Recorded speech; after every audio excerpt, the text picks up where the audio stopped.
name's Caleb. I'm a student physical therapist assistant at Owens Community College, and today I'm going to go over some dermatome and myotome tests. First tests that I'm going to be discussing are the myotome tests, and to test for the T1 nerve. The T1 nerve controls finger abduction using the interosseous muscles. So to test for this nerve, I would ask my patient to spread their fingers and bring them together, and then I would intertwine my fingers and resist them from bringing their fingers together. Normal findings would show equal resistance on both sides, and then difficulty spreading your fingers or any unequal strength could possibly suggest a T1 nerve injury. The second myotome test that I'll be discussing is for L1. L1 is responsible for hip flexion primarily through the iliacus and psoas major muscle.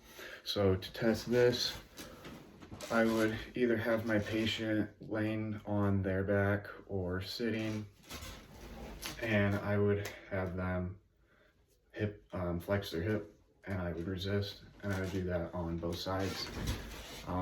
Equal strength on both sides will suggest that there's nothing wrong, and then if there's any muscle weakness or imbalance, it could suggest a possible L1 nerve injury.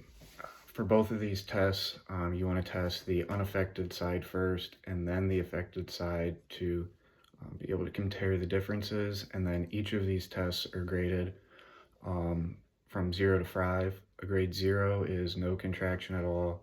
Grade 1 would be a flicker or trace of a contraction. Grade 2 would be active movement with gravity eliminated.